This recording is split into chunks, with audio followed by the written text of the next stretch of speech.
On this episode of A State of Control, we talk about the user experience. It's becoming a big buzzword in the industry, and we're going to dive into it.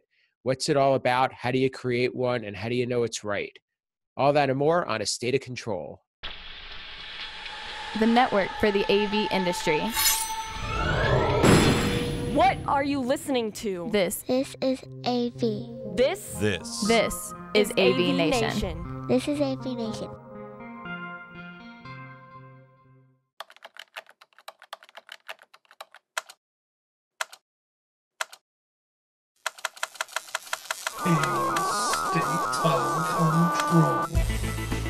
A State of Control. A State of Control, episode 44, Touchy Feely. Support for AVNation is brought to you by Extron Electronics. Welcome to A State of Control, an AVNation podcast that talks about the control, programming, and automation aspects of the audiovisual industry. My name's Steve Greenblatt. I'm your host today. Thank you so much for joining us.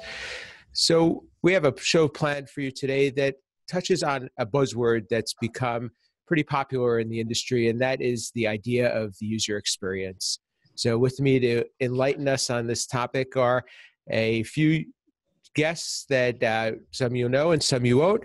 With us first is my partner in crime here at A State of Control, and he is Uncle Richie, Rich Fregosa. How are you, Rich? Good. Mellow West Coast greetings. Glad to be on. Glad to have an interesting cast of characters today. So, and obviously about a subject that I love. So I'm normally the guy, I'm like that politician banging my shoe on the table about this. So this is a fun one. Hold on to your seats, folks. It's gonna get crazy. So. Just don't throw the shoe at me. Exactly. Next up is a guest making his second appearance on A State of Control. He is a veteran software developer from the Seattle area, and his name is Nick Miller. How are you, Nick? I'm doing well. Thanks for having me on. Thanks for being here again. And last but not least is Jesse Fishman. He is a consultant at the Sexton Group. It's his first time at A State of Control, but he has an interesting background that will enlighten us on this topic. How are you today, Jesse? Good. Thanks, Steve. Thanks for having me, and greetings from sunny Cleveland, Ohio. Oh, thanks for being with us. So let's set the stage. Over the past few years, we've seen a big shift in the conversation in AV. We used to talk a lot about the tech specs of equipment and how great one projector is over another, or the audio specs in a particular speaker or processor. And then we moved to more of a user interface, and how the user interface is really this central point of a system.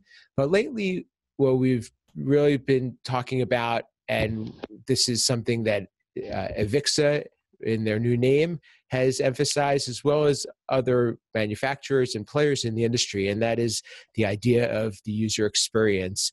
And the user experience can morph and take on a lot of different meanings, and also touch on a lot of different aspects of the AV system.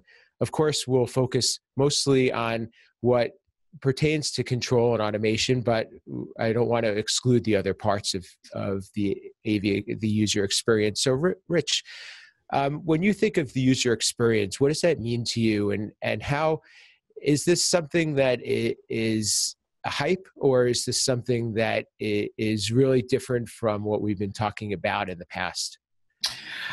I think user experience is becoming a fluid term. I mean, at the root, it's always how do I ... Right? The user experience is an answer to a simple question. How do I ... From there, you then backtrack. Then you have to, it's almost like the principles of journalism, right? Who, what, where, when, why, and how, right? How do you bridge from that thought to the result? And that's when you take into account the environment. You take into account, is it commercial? Is it education? Is it residential? Is it government? Is it a network operating center? What are all of these things that you bring down? And then you go to the next level. Who's the user? Is the user an executive user? Is the user a basic user? Is the user a guest? And you answer those questions. User experience is all about answers to questions on where to get from point A to point B. And we have a lot of different ways of doing it. We have touch. We have, we've been calling it single touch, no touch, voice touch, all of these things. I'm not, although I'm using the word touch a little too much in my sentence right now, it's making it a little uncomfortable. But you're just touchy-feely. I'm just a little touchy-feely right now. There's good touch and bad touch, right? So we're going to go after good touch. This is the good touch show. If you don't want to use touch anymore, you could say interact with. Exactly. If that's any better. But it's really a matter of presenting information in a way that makes the most sense to the person that's immediately in front of it. And it really runs a gamut. And the reason why I'm always so fascinated about this, because I have an area of expertise, and I like to think I have a pretty good knowledge within my area of expertise. But what works in my area of expertise doesn't necessarily work in a different environment. So that's the part that I always love, because we haven't found a universal. I love the universal translator of UIX, but we haven't seen it yet. So a lot of it is cumulative experience and getting there. So. Yeah, it keeps changing. That's what I love about it. So Nick, following up on what Rich is describing, and it's hard to kind of wrap your arms around what a user experience is, but how much of this is the responsibility of a programmer and a software developer, and is this the new goal, to be able to provide a user experience, or is this somebody else's responsibility?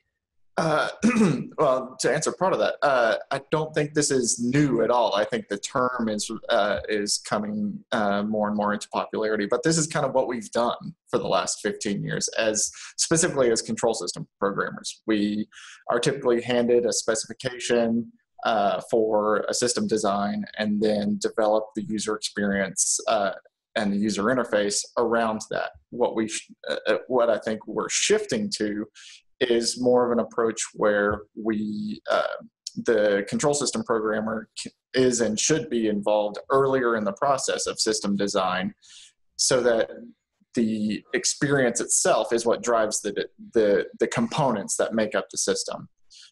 So that's a positive shift in my mind, and something we should be striving for. So, Jesse, I think that's a great segue over to you as a system designer and an AV consultant. How much of that responsibility lies on your side, and how much of that do you have to put in the hands of other people in terms of delivering a user experience? It's a great question. I would say that it doesn't seem balanced, but it probably should be. When you talk about an experience, and that's one of the things that has changed in the industry as we talk about it.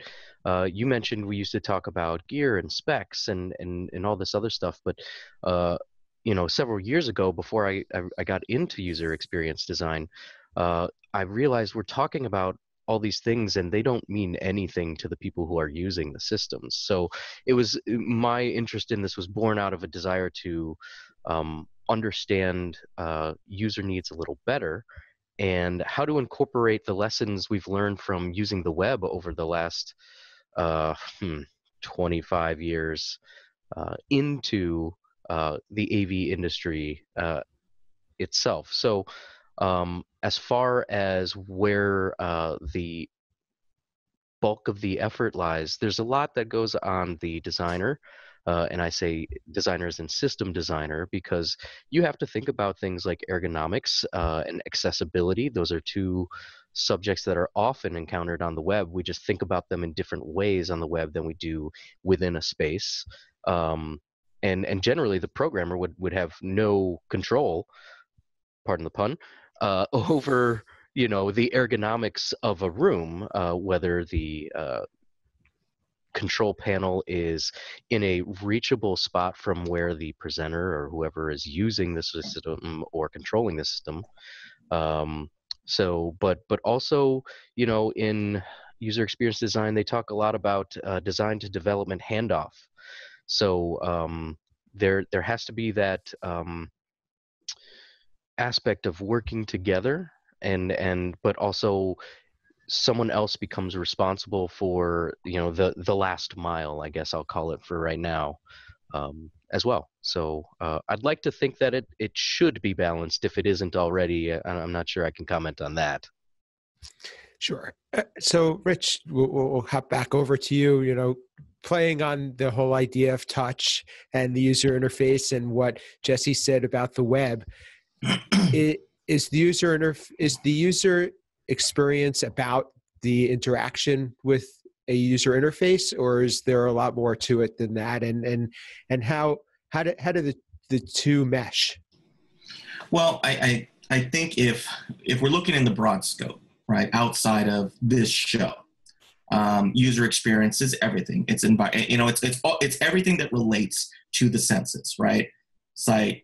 So, I mean, to the point, like there are companies who specialize in scent design for large areas, but it's the acoustical, it's the visual, it's the scent, it's the hearing, it's all the five senses. So when you're creating a user experience, is the temperature right? Is the lighting right? Is it appropriate for the room? Is the ventilation correct based on the number of people? Is there a noise abatement? Is there sound reinforcement? So that's kind of the grand umbrella of it. Now, as it relates to our industry and to this show, something, kind of the random thoughts that come into my head was, I think there was a report the other day. So we know that there is going to be roughly by 2020 over 10 billion connected devices, right? Handheld devices. Currently, there's at least anywhere between 5 and 7 billion devices.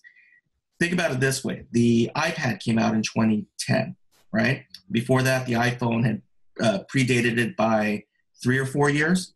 So we're talking in the space of 12 years from where we started as a control industry, billions of devices that are being interacted with have been created. And what that's done is that an industry outside of our own, the tech industry, has created a modality, right? A way of interacting with things. So that's where our challenge comes into place, because we have outside influences who are already generating. Perfect example, and I am not a fan of it, flat UI design, right? Curse you, John Ivey. We went from, just think about it this way, in the span of 4 years, right? We went from the skeuomorphic, three-dimensional, everything's kind of glossy, slick-looking, realistic-looking interaction that everybody just accepted as that's the way it should be. And then one company and one individual from one company basically flipped that on its head and said, no, it needs to be this way. And everybody else had to follow suit, or else they looked outdated. So from the experience standpoint, not only do we have to look at getting from point A to point B, but now we have to take a look in the construct of how does it relate to what people are accessing on a day-to-day device in their hand. And then for us, that's always a challenge. And Resi, which is obviously my sweet spot. Then I've got aesthetics and the interior designer and the color palette and all these other things that go along with it. The age of the client, the style of the home, all of these things that go on, the architecture, the interior design. So there's lots of moving parts, and so that is where the challenge is increasing. And in the old days, and Steve will remember this, I'm dating myself, but one of our control panel manufacturers, I remember when I got the first floppy of our first touch panel design software, literally version 1.0. And we had a whopping 16 colors to work with and 3 shapes. And that was it. And we liked it, right? And this wasn't that long ago. This is 94. Really, in the grand scheme of things, less than 25 years ago, that's the quantum leap that we've taken. And so, UIX is in user experience is accelerating in terms of the information that we have to process to keep it relevant. And that's really where the challenge is. And Nick was absolutely right. We're the best ones for this because we've been doing it for so long. The difference now is that there are hundreds of thousands of other people, if not millions, who are now doing the same thing to a much broader audience. And we have to respect that, and we have to embrace that as well. So, Jesse, I'll kind of flip over to you with what Rich said and with your background, and I'll preface this with the fact that Jesse has formal education in user experience. Are the rules the same for every industry, and are we or are we able to, in the AV industry, kind of shape our own definition of what a good user experience is? Well, it kind of depends on how you define rules, I guess. The rules of the web don't line up with what we see in the rules of the AV systems, or control system GUIs, which I think is what Richard was really talking about.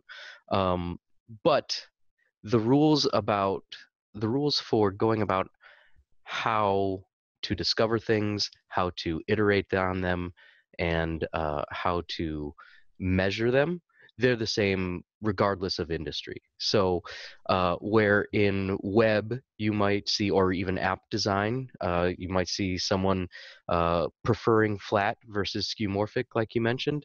That may not work out for your particular client, or even within the AV industry on its own.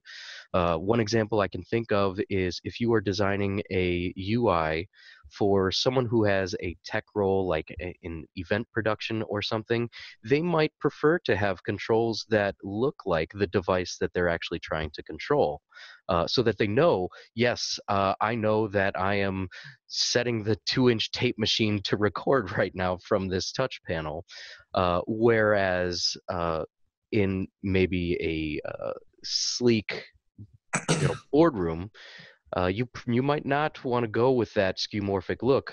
No one in that room necessarily needs to know what the DVD player or the Blu-ray player actually looks like inside the rack. They just know that there's a disc in there, and I want it to start playing. And so the rules about designing fast interactions and accomplishing user tasks and goals are always going to be the same. It's just what things look like. Those rules kind of shift based on the setting and the industry. So, Nick, I'll kind of hop over to you and kind of tie in all of these different points, and going back to your comment about that we are the ones that have been doing this. How do we define what a good user experience is? I know this is a tough question, but that's to me, I think that's where the money is. One thing that I've seen and heard of in our industry that's just stuck in my craw for years is the concept of you've developed a touch panel user interface or some other UI, and then the customer requests a cheat sheet to be placed on instructions on how to use it. You have failed if you've reached that point. That is poor UI and user experience design, because if someone needs to refer to a document to know how to operate a system that's been custom tailored to the technology in the room, you failed. So that's really my watermark, is if a user untrained can walk in and perform some basic tasks and basic operations with the system, then you've designed a successful system. To touch on kind of the history that Rich was talking about, when all of us kind of started doing this, people weren't familiar with touch panels. People were very uncomfortable touching the screen, and I know I personally had a lot of training sessions with end users where people were standing 5 feet away from the touchscreen while I demonstrated how to use it. Now, every single person has a touchscreen in their pocket. They're familiar with it. They know how to use it. So that is one hurdle that we've jumped over. So our users are there. Now it's figuring out what the next user interface will be. And it's probably going to be a combination of things. It's probably going to be a combination of voice interaction. We've kind of seen some noise from the big players in that world with Alexa and Google and Siri and all of that. but it's also going to be other passive things like presence, who's in the room, how many people are in the room, and controlling based off of that, those sorts of passive inputs to the technology. I've done a lot of rooms where there is no keypad or touch panel or remote control in the room. It's a basic huddle space or a basic conference room where someone comes in, sits down with their device, plugs in, the system turns on, they present, and without the user ever having interacted directly with the technology. So, Rich, we said the magic word that is voice or no touch, and we've talked about this in other episodes. So I'll help to promote those as well. But where do they come into this world of user experience, and is it something that is a solution that we should be promoting to users, or is it something that they should be requesting? How does it all come together in terms of choosing the right approach? I'm always a believer in having as many colors in your palette as possible, and it always comes back to just because you could doesn't mean you should. That's kind of rule 101. That is kind of the golden rule of our industry, first and foremost, right? Voice is going to be inevitable just because of the groundswell. The large companies, the whole GAFA contingent is not going to let go of this. They're forming their own version of an arms race towards this, and they want to be the first to take over that market. So it would be silly of us to say, voice isn't going to happen. It's the same way that, again, in our industry, it was basically this whole internet thing's not going to take off. Nobody's going to use mobile devices. Nobody's going to use tablets in the boardroom. Nobody's going to use an Apple TV in the boardroom. We kept scoffing, our industry, the heads of our industry, starting out are older generations of certain persuasions that aren't necessarily open to change. And what's happening now is that the tech industry as a whole is far more diverse, is far more dynamic, is far faster paced than our industry, and they are going to work fast, fail fast, fail hard, and recover.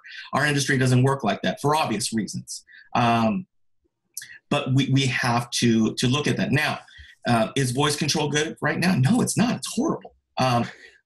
It is. It flat out is. And anybody who tries to promote it as it's the best thing ever, it's not, because it is not a natural process yet. And Nick nailed it. It was that, 10 years ago, 15 years ago, the concept of somebody with a touch panel and the touch input device was really scary.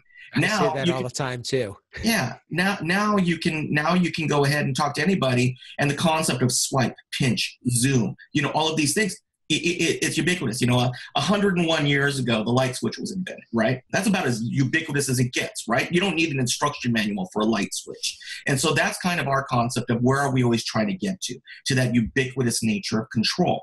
And the way that we're going to get that in our industry is through multiple passive input, just like Nick was saying, right? It's going to be proximity. We've got that with some beacon technology and some, some micro-tagging and geolocation. We've been testing it in residential applications. Obviously, several years ago, there was lots of stories written about, RFID tags were handed to guests entering a residence, and it would tailor the environment to them. And so, that's technology that used to be a 1%er option, and less than 1%, right? A 0.01%er option.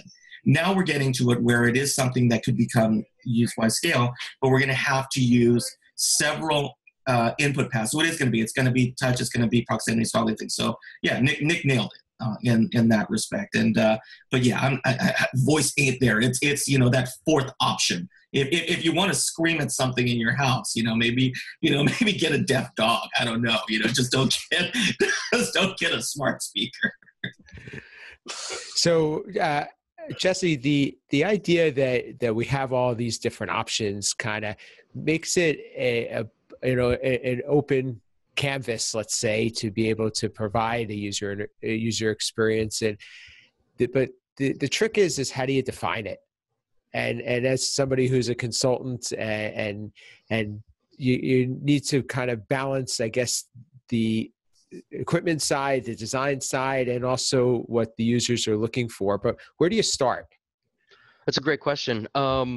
A good user experience is defined by the users. So you start by investigating the users, or doing, just a little bit of research, a couple of interviews.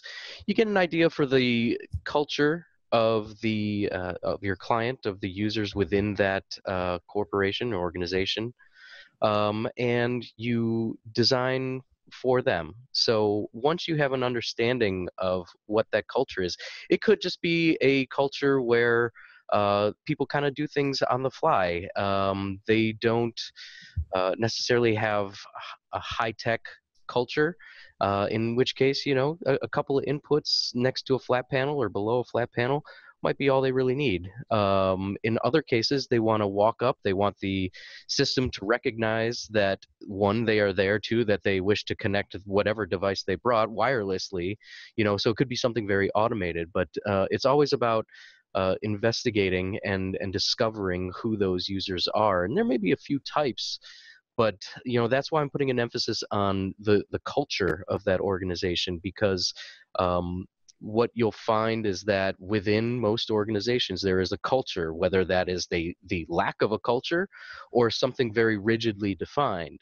And once you understand what that means for your systems, you can do a better job tailoring an experience to them. Just like we were just talking about voice, it's fluid and it changes like language, and so that's why voice is kind of a little bit of a scary place as well.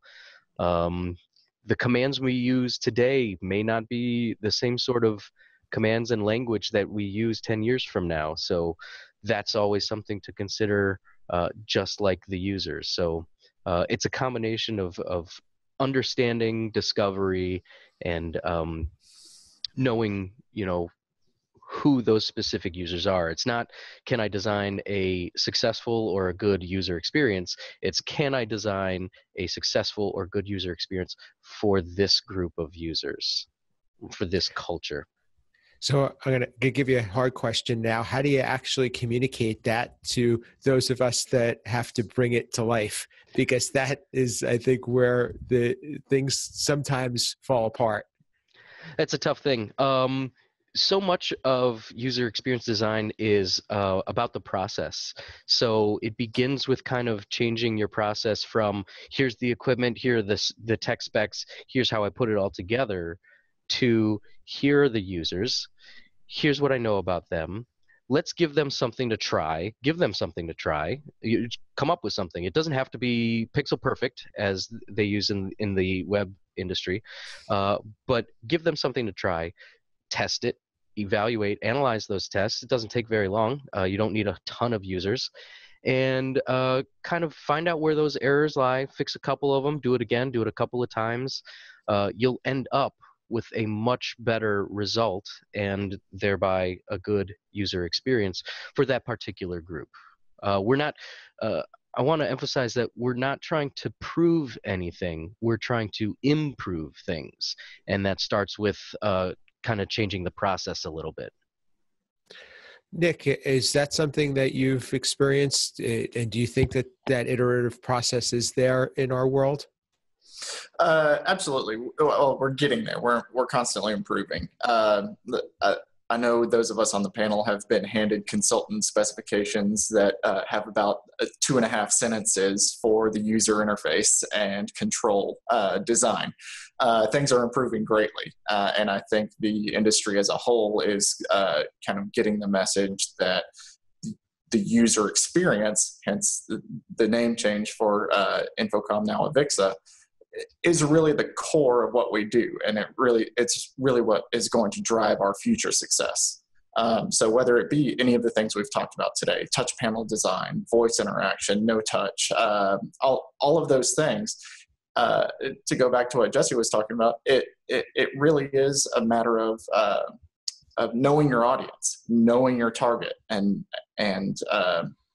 communicating that across the board to the system designers, the installers, and the control system programmers, so that at the end of the day, we deliver a product that the user it can successfully use in their business or their home or wherever it may be. Well, I think that's a good way to wrap it up, and I appreciate that. Thank you guys for being part of this show. I think we did a good job of really taking this topic from a lot of different angles, and want to thank you guys for being here today. First, I'll start with you, Nick. Thanks for being here. How can people get in touch with you and learn more about you? Best way to get a hold of me is via Twitter at Nick Mill. That's pretty much where I am these days. Excellent. And Jesse Fishman, thanks for being here today. How can people get in touch with you, learn more about the Sextant Group? And I'll also share that Jesse and I are working on an AVIXA standard on UX, and that's something that will be out in probably a year plus time, but it's something that is ongoing, and that's one of the reasons for us touching on this topic today. Well, thanks so much for inviting me again, Steve. If people want to get in touch with me and learn about the Sextant Group and what we do, our website is www.thesextantgroup.com. I'm more than happy to field any sort of Twitter requests as well, although I use that more personally than professionally. My handle is @Monger. That's MONGR. Thanks. And I will say that there are other people on our group working on this standard, but Jesse and I are two of those people. And last but not least is Rich Fregosa. Thanks for being here, Rich. And how can people get in touch with you? Well, you can find me in the Twitterverse at rfregosa or at fregosadesign.com. Although I have to say that I'm looking forward to a year from now from Jesse and Steve's Just Say No to Bad UX campaign. So that's it. We'll have a show at that time, and we'll see how the conversation's a lot different. Obviously, we're going to have the do's and don'ts episode coming. Jesse and Steve, just say no. So.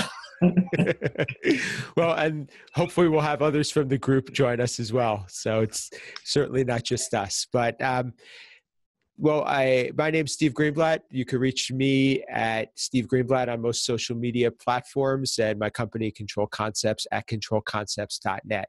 But more importantly, check out the AVNation website to learn more about the other podcasts and shows and media coverage from AVNation. While you're there, check out the underwriters. They are the people that help to make these shows possible, and show them some love, and I'm sure they will appreciate it.